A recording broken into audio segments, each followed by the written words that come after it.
اب آپ کی مرضی ہے، آپ کا سٹیٹس کیا ہے، آپ نے یہ نہیں بتایا کہ سٹیٹس کیا ہے آپ کا۔ آپ کوئی کمشنر ہیں، آپ کوئی پروفیسر ہیں، کوئی انجینئر ہیں، ڈاکٹر ہیں،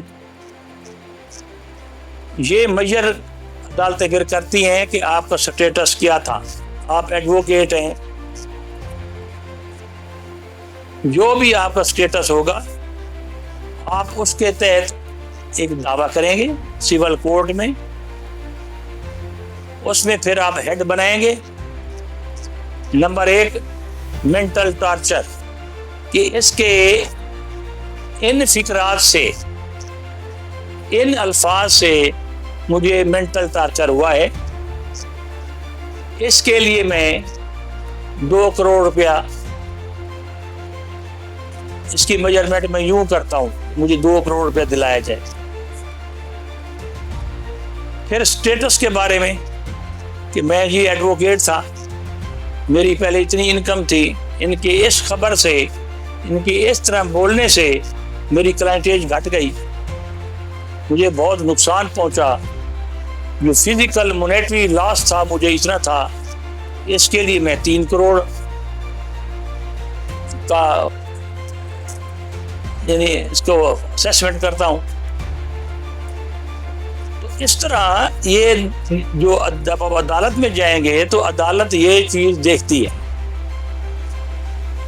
تو اب دیکھیں ساتھ ساتھ آپ سوال کا جواب بھی آپ نوٹ کرتے جائیں کہ وہ جو بندہ جس نے کوئی لفظ بولے ہیں یا لکھے ہیں، اگر آپ کے پاس ایویڈنس موجود ہے تو وہ اس سے بچ نہیں سکے گا۔ زبانی کلامی ہے تو سلینڈر کا قانون، ادروائز لائبل کا قانون، اگر آپ چاہیں تو اسے کرمینل کورٹ میں بھی لا سکتے ہیں۔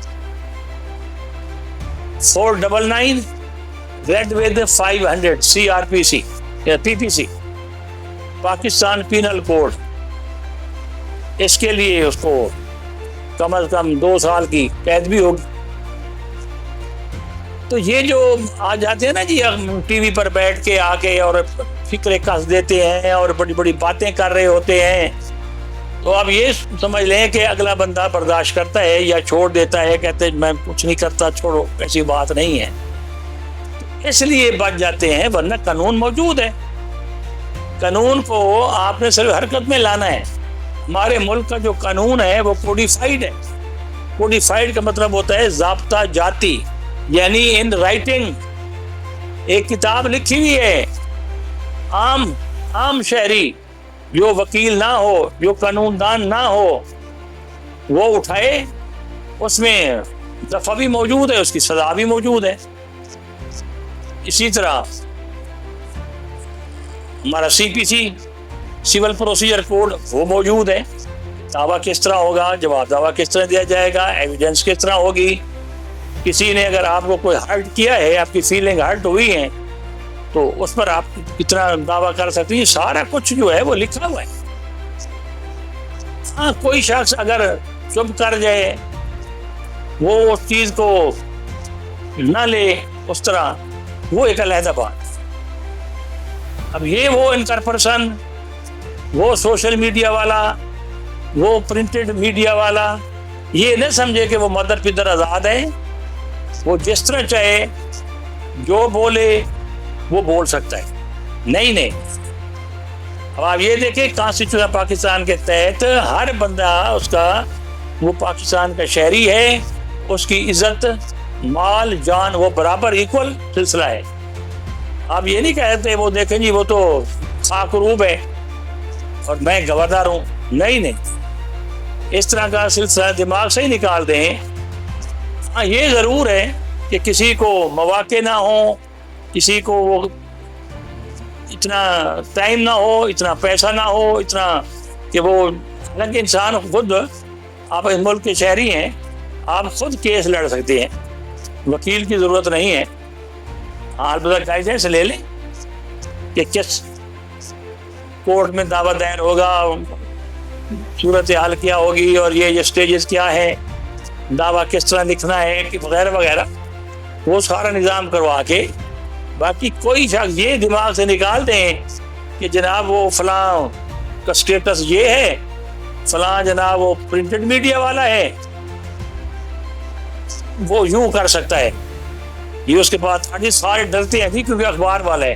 کچھ بھی ہو، اگر اس کے منہ سے یا اس کے ہاتھ سے کوئی لفظ اس طرح لکھے گئے، منہ سے یہ لفظ بولے گئے، he will be responsible for that and action will be taken against him۔ یہ نہیں ہے کہ اس کو معاف کر دیا جائے گا بھائی کیونکہ یہ بہت بڑا افسر ہے، یہ بہت بڑی شے ہے، اس لیے جو سامنے والا بندہ ہے وہ کیونکہ غریب ہے، وہ خاکروب ہے، اس کے گھر روٹی نہیں پکتی، تو اب جناب یہ اس کو بڑی اہمیت حاصل ہے۔ ٹوٹل غلط ہے۔ امید ہے آپ کو جواب مل گیا ہوگا۔ اگلا سوال جناب پوچھا گیا ہے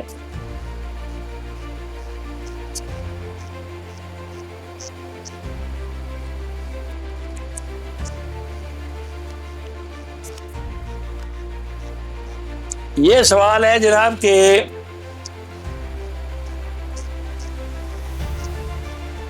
ابا جان نے کسی رشتہ دار کو یہ کوٹھی ہبہ کر دی ہے، اس کا قانون کیا ہے؟ دیکھیں میں ہر وقت گزارش کرتا ہوں کہ سوال جو ہے وہ کرسٹل کلیئر ہونا چاہیے۔ سوال کلیئر نہیں ہوگا تو پھر جواب آپ کہیں گے یہ دیکھیں جی ان کو تو پتہ ہی نہیں ہے۔ دیکھیں سب سے پہلے اس بات کو سمجھیں، مالک کسے کہتے ہیں؟ یہ پچھلے لیکچر میرے اگر آپ اٹھا کے دیکھیں تو ان میں بھی یہ بات موجود ہوگی، کیونکہ سر دس آپ نے ایک بات پوچھی ہے تو اب یہ ذہن میں رکھ لیں کہ اب اس سے مراد یہ ہے کہ سب سے پہلے آپ دیکھیں، بجائے اس کے کہ آپ میں ہبہ کو ڈسکس کروں تو آپ کو وضاحت کے لیے کہ مالک کسے کہتے ہیں۔ ہر شخص کہتا ہے جی میں مالک ہوں، میں کتاب کا مالک ہوں، میں گاڑی کا مالک ہوں، میں عمارت کا مالک ہوں، میں لینڈڈ پراپرٹی ایگریکلچر پراپرٹی میری میں اس کا مالک ہوں، وغیرہ وغیرہ۔ اب مالک کسے کہیں گے یہ ذرا آپ سماعت فرمائیں۔ مالک کے لیے 3 انگریڈینٹ ہیں۔ جیسے آپ پیپسی کولا پیتے ہیں نا، اس میں لکھا ہوتا ہے شوگر اتنی، الکوہول اتنی، پانی اتنا، گیس اتنی، برابر ہے 2.5 ملی لیٹر، 2.5 ملی لیٹر۔ اب اسی طرح ہم ملکیت کے انگریڈینٹ نکالنے لگ رہے ہیں۔ مالک کسے کہیں گے؟ آگے پھر آپ کو یہ ہبے والی بات سمجھ آ جائے۔ Right to use, number 1 ingredient پہلا، رائٹ ٹو یوز، استعمال کا حق۔ رائٹ ٹو پوزیس، قبضے کا حق۔ رائٹ ٹو ڈسپوز آف، بیچنے کا حق۔ یہ 3 حق جس کے پاس ہوں اس کو مالک ہے۔ اب کسے کہتے ہیں یہ بھی ساتھ سمجھتے جائیں کہ پھر 2 انگریڈینٹ ہیں۔ سر آپ نے پنچایتوں میں، گھروں میں یہ سلسلے دیکھے ہوں گے کہ جناب لڑائی ہو رہی ہوتی ہے کہ یہ میرا حق ہے، وہ کہتے ہیں میرا حق ہے۔ تو حق کہتے کسے؟ کہ 2 انگریڈینٹ ہیں۔ نمبر 1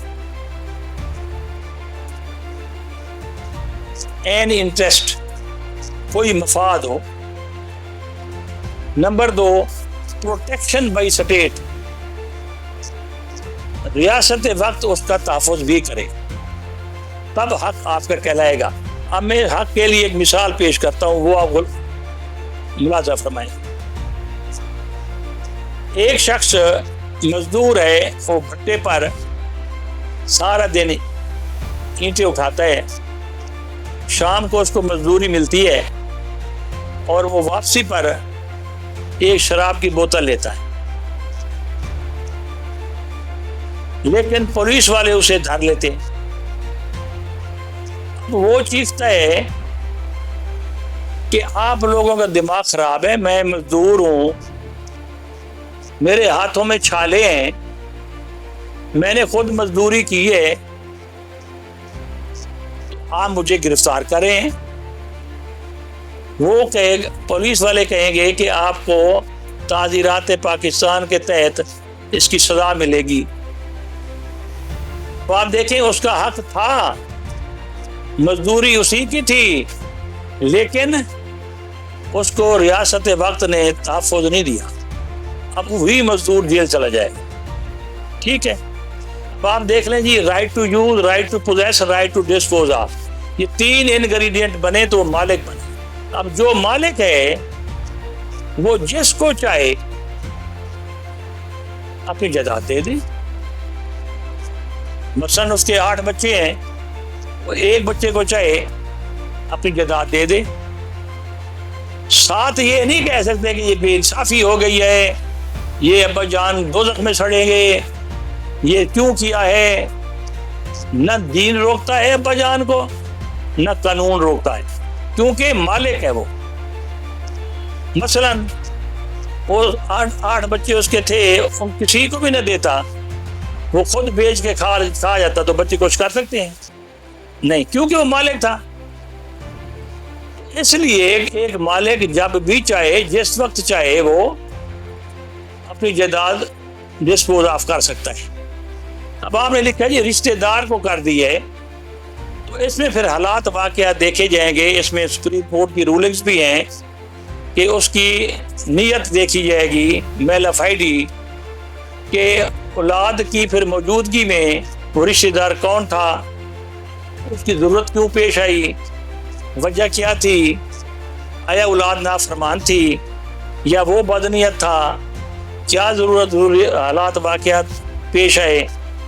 تو یہ پھر عدالتیں اس چیز کو دیکھتی ہیں, اگر وہ سمجھیں تو اس پر وہ ریویو کر سکتی ہیں. لیکن جو محمد اللہ ہے اس کے تحت ایک سین کا مطلب ہوتا ہے عقل مند, ایک عقل مند بندہ جو مالک ہے وہ آزاد ہے, جس کو جب چاہے اپنی جائیداد ٹرانسفر کر سکتا ہے. اسے نہ دین پوچھتا ہے نہ قانون پوچھتا ہے. تو یہ جو سلسلے ہیں, اس میں اگر جو ہوا ہے یہ آپ کا رشتہ داروں کے انہوں نے ہبہ کیا ہے, ہبہ ایکچولی لفظ گفٹ, اس کو انگریزی میں گفٹ کہتے ہیں. تو اپنے ورثہ کو اگر گفٹ کیا جائے تو اس کو تملیک کہہ دیتے ہیں, کسی اور کے حق میں کیا جائے اسے پھر ہبہ کہہ دیتے ہیں. انگلش میں دونوں کے لیے ایک لفظ ہے گفٹ. تو گفٹ بندہ کر سکتا ہے, اس کو آزادی ہے.